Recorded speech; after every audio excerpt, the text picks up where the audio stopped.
En Es la Noche de César, preguntas a la psicología. Bueno, pues ya estamos de regreso, ya saben ustedes que es jueves. Tenemos a nuestra psicóloga, doña Pilar Muñoz, y vamos a ir moviéndonos en medio de las preguntas que ustedes le envían. Doña Pilar, muy buenas noches y feliz año. Muy buenas noches, feliz año a usted, bienvenido, que sé que ha estado en un periplo internacional, y a todos nuestros seguidores. Vamos a ver, la primera pregunta que nos hacen es exactamente qué es el trastorno bipolar de la personalidad. Muy bien, el trastorno afectivo bipolar. Antes se llamaba el trastorno de psicosis maníaco-depresiva. Esto fue en 1958. Ahora se llama el trastorno bipolar. También se le conoce como ciclotimia. Entonces es un trastorno afectivo severo y cronificado. Es decir, que esto puede ser duradero para toda la vida.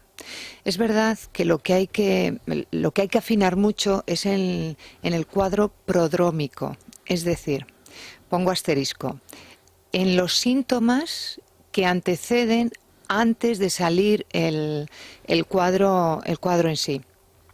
¿Cuáles son los síntomas? Pues episodios depresivos, sin una causalidad importante. Puede haber combinado con los episodios depresivos episodios de hipomanía o euforia. Es decir, la persona pasa en un ciclo más o menos corto de la alegría a la depresión. Más que de una alegría, de una euforia, una grandiosidad, una logorrea. Ojo, hay sujetos que lo padecen así, hay sujetos que tienen hipomanía. Es decir, que se notan con una aceleración, con un acelerón vital, pero no llegan a tener la fase hipertímica. Simplemente tienen la hipomanía y la fase depresiva. Lo más interesante de esto, que además fue de lo más reciente que ha sacado el doctor Russell Berkeley, es que el BPD, el Bipolar Deficit Disorder en Estados Unidos, se está empezando a investigar en niños, porque es un cuadro, el trastorno bipolar, que suele aparecer en la adolescencia y la primera juventud, igual que la esquizofrenia. Entonces es muy interesante si se puede hacer un diagnóstico diferencial ya en edades muy tempranas. Porque facilita el desarrollo. Facilita efectivamente la inhibición de todo el desarrollo posterior de síntomas, y sobre todo el tratamiento es mucho menor y el pronóstico es mejor. Cuando ya se padece de una manera severa, hay tres tipos. El tipo 1, que es que en algún momento de la vida adulta de esa persona se ha combinado un momento de euforia con un momento depresivo. El tipo 2, que es el más prevalente en mujeres, es que aparece un cuadro de depresión mayor, es decir, no de un agente externo, sino algo que verdaderamente es endógeno a la persona, y algún episodio de hipomanía o manía ya instalada. Y el tipo 3, que es un tipo de cajón desastre donde no se termina de hacer un diagnóstico diferencial y queda ahí. Entonces es un trastorno muy prevalente, que afecta, es uno de los que afecta al estado de ánimo, y si no, por definición, necesitan siempre carbonato de litio, junto con ansiolíticos, estabilizadores del estado de ánimo, antidepresivos. Y una característica de estos pacientes es que nunca o casi nunca toman la medicación de una manera continuada. Se justifican y dicen, sobre todo en los momentos de euforia, no lo necesito para nada, tómatelo tú, porque yo estoy espléndidamente. Y no es así, es un error, porque necesitan su medicación además de una terapia familiar y de una doble terapia cognitivo-comportamental para controlar sobre todo sus cogniciones, y una terapia interpersonal. Es decir, para reajustar sus emociones. O sea que es un trastorno muy serio y además muy invalidante, porque puede haber un ciclotímico médico, un ciclotímico psicólogo, un ciclotímico periodista. Y esto... No me cabe la menor duda. Entonces, esto es invalidante para su trabajo, porque el día que le pilles con una euforia, pues todo va a ir, más o menos desajustado, una energía desmedida. Pero cuando esté en una fase de depresión, pues claro, las personas se van a sentir altamente culpables y relacionadas de ese estado de ánimo tan bajo respecto al sujeto. Entonces, pues tiene que conocer su círculo inmediato, cuáles son sus características afectivas. Pues un trastorno además muy interesante porque en el cuadro de las mujeres presenta unas variedades distintas. Por ejemplo, en el varón la grandiosidad sexual, lo siento, don César, por la parte de varón que le toca, pero Sí, eso iba a decir. son como mucho más grandilocuentes, son aquello de comen una y cuentan 50. Como el parchís, si se come uno y se cuenta 20. Sí. Efectivamente. Pues las mujeres tienen otras características, pero sobre todo quiero que quede muy claro que ya hay una investigación prodrómica, es decir, de los antecedentes antes de que se desarrolle en la época de primera juventud y de adolescencia en niños, el BPD en niños.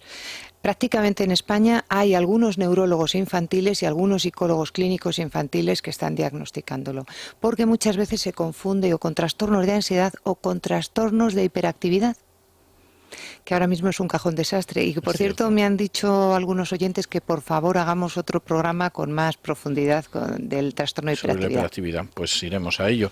Pero tenemos varias preguntas que nos han llegado relacionadas con el sentido del humor, especialmente porque las preguntas apuntan al hecho de que en épocas de crisis parece ser que una de las muletas para poder transitar por en medio de ellas es el sentido del humor.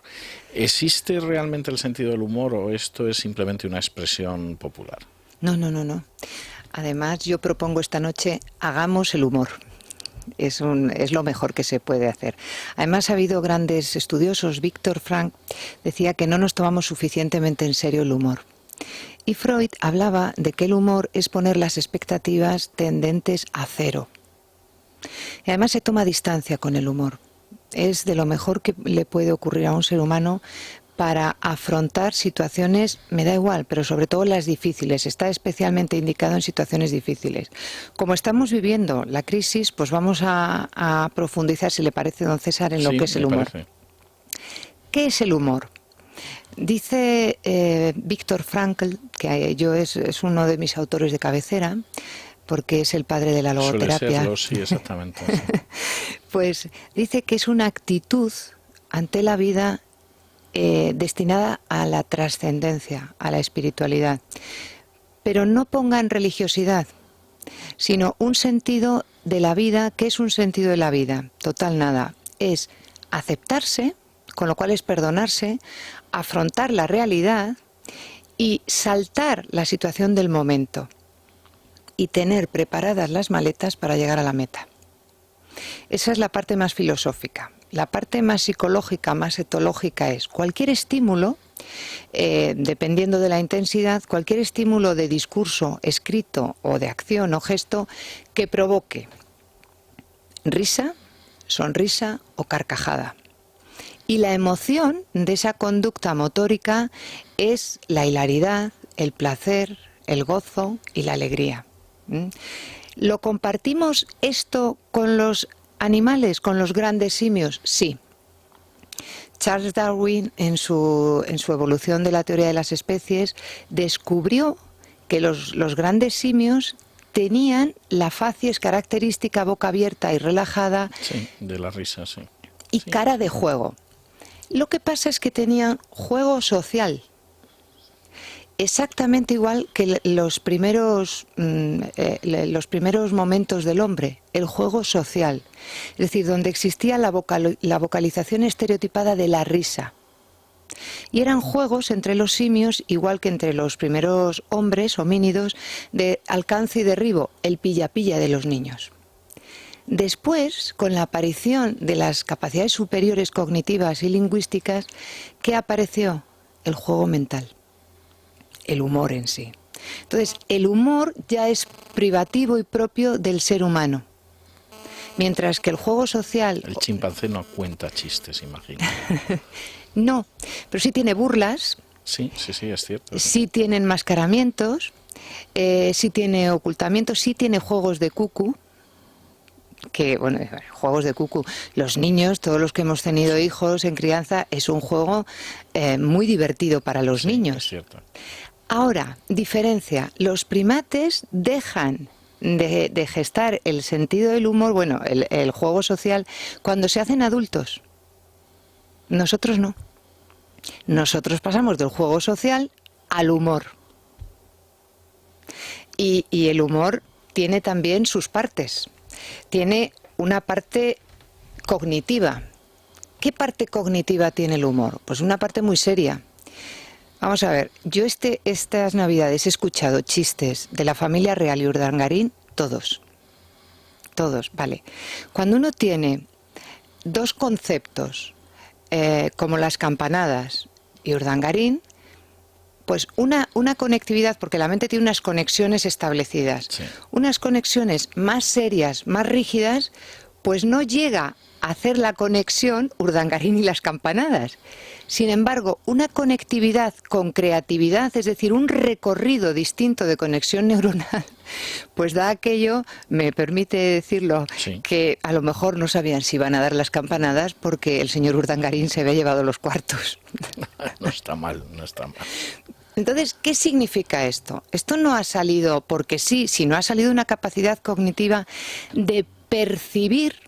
Además, habla otro autor, Alter, habla de que para percibir el humor uno tiene que tener el marco referencial de lo serio y de lo humorístico. Si quiere le digo dos palabrejas. Lo serio es lo télico y lo absurdo es lo paratélico. Entonces, en la mente del que percibe el humor tiene que darse los dos marcos, el télico y entender lo serio del asunto, que lo serio del asunto es entender que el señor Urdangarín ha defraudado. Y lo serio del asunto es que van a caer cuartos que anteceden a las campanadas, ¿no? Y lo paratélico es prepararse, si yo a usted le digo, don César, bueno, entra un gangoso en un bar, usted ya tiene Sí. la preparación paratélica. Sí.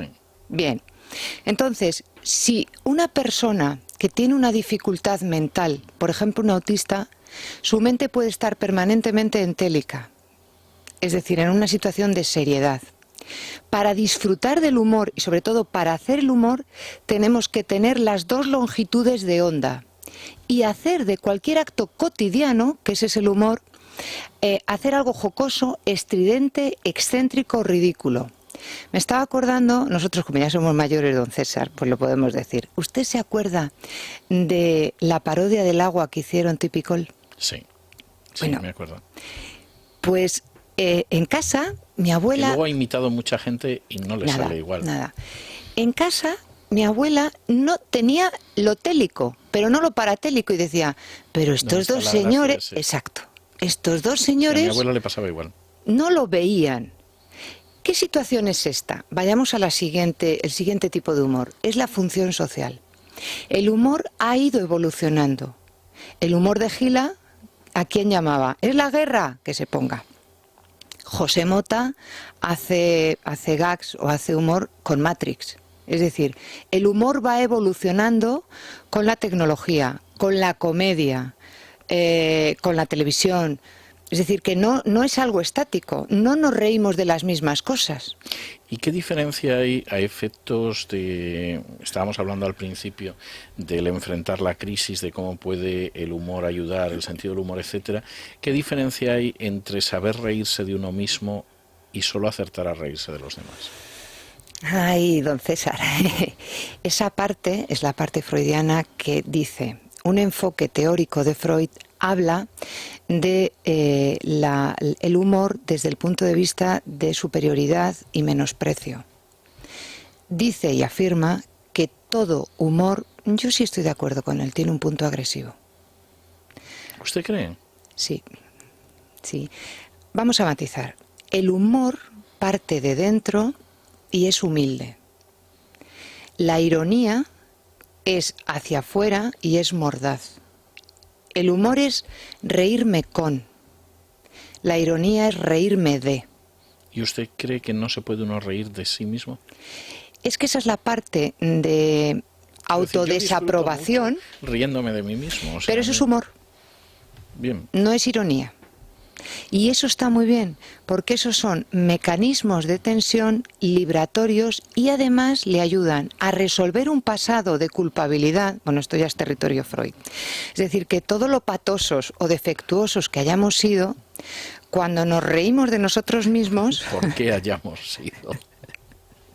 Y no somos. Porque está basado, Freud siempre cobra sentido con la revisión del pasado para proyectarse sanamente en el futuro. Ya. Entonces, una frase, por ejemplo, característica de autodesaprobación sana es, bueno, quedé como Cagancho en Utrera o como Rufete en Lorca. Sí.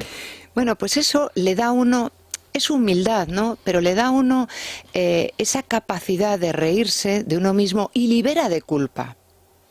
Cuando hablábamos el programa del estrés, que además aprovecho para decir que una situación es estresante, pero los agentes son estresores, porque en terminología clínica es así. Entonces, cuando hablábamos del estrés, se producía una serie de alteraciones bioquímicas contrarias a las que se producen precisamente con la clave del humor. La clave del humor es que se reajusta todo el aparato musculoesqueletal. Es decir, a uno le puede doler la barriga de reír o los maseteros de reír, pero después se encuentra desbloqueado, destensionado. Es decir, el humor es saludable. Es Hasta físicamente saludable. totalmente. Aparecen mayor liberación de endorfinas, de sustancias opioides. Es decir, que es una recomendación de salud mental, el humor. El humor con todas sus variantes, porque no hemos dicho que hay 3 tipos grandes de humor. Una semántica empaquetada son los chistes.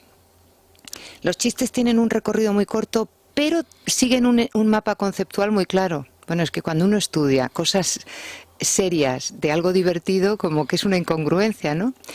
Cuando tú vas en mente paratélica, es decir, va uno y se encuentra con...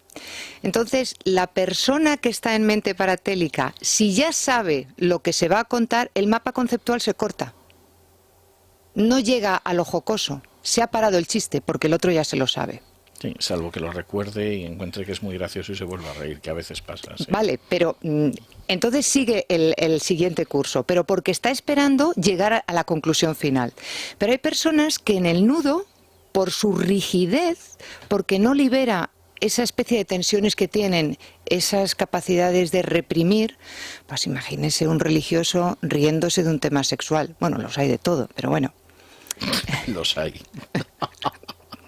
He conseguido la risa. Sí, no, los hay porque me ha recordado usted una anécdota. Entonces me he reído, pero me ha venido una anécdota de la infancia a la cabeza, o sea que los hay. Pero es lícito y es bueno reírse. No digo que no lo sea, yo digo simplemente que me he acordado inmediatamente de un hecho real. Bueno, pues en esa liberación es sano, sea uno un sacerdote, o sea, lo que es cierto es que hay contextos y culturas donde conviene, hombre, pues en Harlem contar un chiste de negros no es muy apropiado. En un velatorio, pues contar un chiste demasiado tampoco. En los y los hay. suelen contar grandes chistes. Muertos, sí. Sí. Supongo que la idea es reírse de la muerte. La situación. Esto Es más, yo creo que una de las cosas que yo no comparto y que me llama mucho la atención, pero que entiendo, es la cantidad de chistes que se cuentan en los entierros. O sea, yo creo que es una de las situaciones vitales en las que la gente cuenta más chistes. Y estoy convencido de que es una manera de distanciarse de la muerte. Ese tipo de humor se llama humor patibulario. Le voy a contar una anécdota que cuenta Víctor Frank, que dice el humor dentro del campo, que hablaba en uno de los éxodos que llevaban a los presos judíos de un campo a otro. Imagínense lo terrible, ¿no? Bueno, pues cuando llegaron a otro campo, no especificaba, o yo no recuerdo cuál, pues el vagón entero, pues riéndose y bien. Y claro, los nazis, ¿de qué se ríen estos? ¡Porque no tienen chimeneas! Es un humor patibulario. O la persona, el condenado, que le dice una última cosa que quiere, que le apetece un cigarrillo y dice, no, que lo estoy dejando. Sí. Es decir, son humores, pues estos que se cuentan. Es que no se me quita de la cabeza el religioso, luego se lo tendré que contar a micrófono cerrado. Sí. Muy bien, porque estamos en la noche del sentido del humor. Sí. Entonces, hay humores que son necesarios y el humor ante la muerte es uno de los grandes temores, porque el humor lo que hace es reunir esa ambivalencia entre el amor y el odio, entre el temor y el deseo. Entonces, ante la muerte, reírse es muy sano, porque implica afrontar eso que hemos dicho antes, el estado de Más que humor. huir. Es afrontar. ¿Usted cree que la gente Sí. que cuenta chistes en los cementerios durante los funerales está afrontando? ¿No cree que más bien lo que está es intentando no ver lo que tiene delante? Es una manera de resolver para salud mental y para librarse de una situación de tensión y de incomodidad, de resolver un problema intrapersonal. Y eso es saludable, porque de otra manera, si no se resolviese así, probablemente saldría huyendo o tendría una parte más hebefrénica, es decir, estaría llorando o con gritos. O sea, que resuelve muy bien el humor situaciones muy tensas. Situaciones tensas, pues un hijo cuando se pone bravo, pues decir, hoy tienes el cuerno muy torcido, bueno, vamos a ver de qué manera. O sea que el humor siempre allana conflictos que de otra manera, utilizando la clave más seria, sería mucho más rocoso y más difícil. Pero bueno, saltemos de los chistes, que ya hemos visto que son como narraciones cortas, para ser transmitidas rápidamente, para ser recordadas y contadas. Yo soy muy mala recordando, quizá porque no tenga esa parte del sentido del humor. Reírnos de los chistes en la vida diaria normalmente es un 11%, pero el 71% de nuestro sentido del humor diariamente normalmente procede de conversaciones espontáneas, como la que estamos teniendo usted y yo, porque ahí aparecen anécdotas. Seguro que si usted se pone a contar anécdotas graciosas, y yo, desde luego, los espectadores estarían mucho más interesados que de todas estas cosas. Dudas, sí. Bien. Dobles intenciones. Las dobles intenciones es que son... Juegos de palabras. Sí. No. Los juegos de palabras son expresiones más o menos afortunadas, sí, pero la doble intención siempre lleva un contenido sexual secundario. Y el doble sentido es jugar con palabras homófonas. Por ejemplo, beati Hispani quibus vivere est. Benditos los españoles para los cuales beber y vivir, sí, es lo mismo. Luego está, por ejemplo, la subestimación y la ridiculización de palabras o personajes. No se ha ridiculizado ¿por qué no te callas? Las miembras, conceto. Sí, es cierto. Es decir, que solamente con ese humor espontáneo uno ya tiene pues la clave de humor del día. Ojo, no solamente nos tenemos que reír con nuestros hijos o con nuestros cónyuges, es que nos podemos reír con un viandante, es que nos podemos reír con un vecino, es que nos podemos reír, y de hecho nos reímos mucho con la televisión, a veces lloramos también mucho, profundamente. Pero la clave de este humor patibulario, hay que reírse. Luego hay respuestas graciosas a preguntas serias. Hábleme del 2 de mayo. ¿De qué año? Es decir, que son... Usted esto se lo toma a broma, pero eso también me recuerda a anécdotas reales, o sea, no... Bien. Créame. Claro, cualquier profesor de secundaria... Recuerdo una becaria a la que le pidieron documentación sobre el 23 de febrero y dijo de qué año. Claro. O sea que no cree usted que eso está tan lejos de la realidad. ¿O conoce las guerras púnicas? Conozco. Hálleme la X, está aquí. Bueno, pues evidentemente son situaciones jocosas, respuestas graciosas, inesperadas. ¿Dónde está la gracia? En lo excéntrico, en lo esperpéntico, porque no se espera nada de esto, ¿no? Y después está el siguiente tipo, que es el humor no esperado. El humor que aparece de repente, ¿no? Y este tiene que ver con lo físico y con lo lingüístico. Con lo físico son caídas repentinas, sí, donde la otra persona, es que me estaba acordando, el otro día iba conduciendo y casi me la doy, porque vi a una señora como yo, con tacones, que suelo llevar también yo, que metió el tacón en la rejilla de una alcantarilla y saltó por encima del tacón y se quedó ahí. Bueno, pues es tonto, es una risa simple, pero bueno, una hilaridad y un disfrute yo al volante. ¿En el fondo no hay un poco de menosprecio a...? No lo sé. Yo no suelo reírme de la gente que se cae, pero... Esta señora no se cayó, es que se quedó el zapato clavado. Pero efectivamente provoca mucha risa si ves de repente que no ha pasado nada. pues un culetazo, un traspiés. Y luego está el humor lingüístico eso lo llaman spoonerings, por un clérigo inglés Spooner, que es a partir de un deletreo incorrecto o de recuerdo una triunfita de estas de Operación Triunfo, que en vez de decir por ella dijo pollella, y a partir de ahí es pollella. Y produce humor, chascarrillo. Entonces, el humor diariamente está ayudándonos a pasar el día mejor y a tener un sentido de trascendencia, es decir, un sentido de... Además, el humor, otra de las características es que juega muy bien con las proporciones. Bueno, ¿las proporciones de qué? Pues que somos ridículos.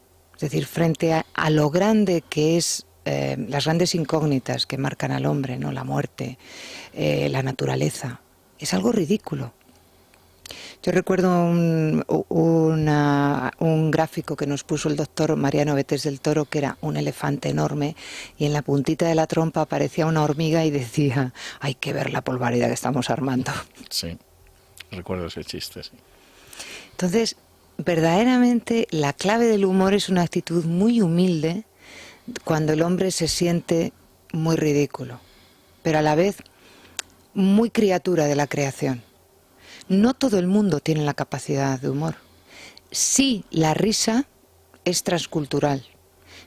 Y sí, la risa la tienen la mayoría de los seres humanos. Pero el humor, personas que tienen grandes trastornos mentales, por ejemplo, los retrasos mentales severos o profundos, no pueden gozar, pobrecitos míos, del sentido del humor. Pero el resto, por supuesto, enculturizando lo que es la clave de humor para cada momento, ¿no? Y para cada persona. Pero tiene unas propiedades luego a nivel social. ¿Para qué nos sirve a nivel social el humor? Para relacionarnos mejor con las personas. Si lo utilizamos para reírme con, es un refuerzo entre ambos. Es simétrico. Si lo utilizo para reírme de, entonces es triangular. Porque si yo me quiero reír de usted, nada más lejos, me busco... No crea que es una cosa que me quita el sueño. Pero no tengo ninguna intención. Ya sé que su autoestima está correcta, pero no tengo ninguna intención. Pero lo que buscaría sería un grupo, una cla.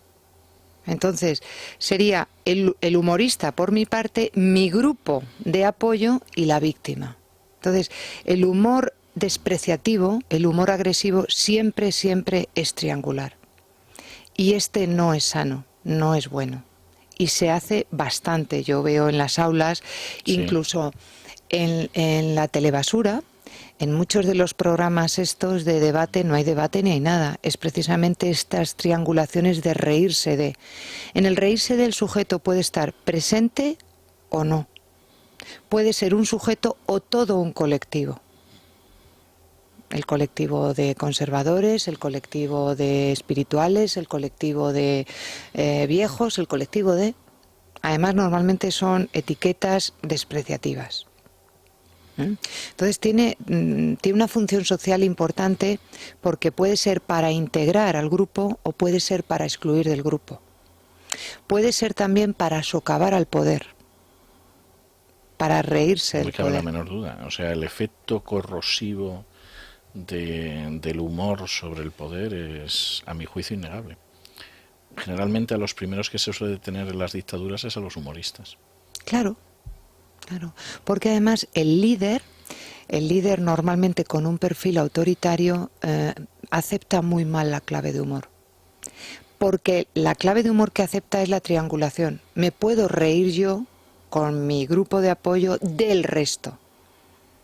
Pero el humor benevolente, el humor simétrico, normalmente suele ser muy perseguido. Es así. Pues doña Pilar, muchísimas gracias. Nos Todo lo vemos contrario. la semana que viene, Dios mediante, y seguiremos hablando de otros temas. Y ahora hacemos una pausa y regresamos con nuestra tertulia de análisis político. Es la noche de César, con César Vidal. Es Radio.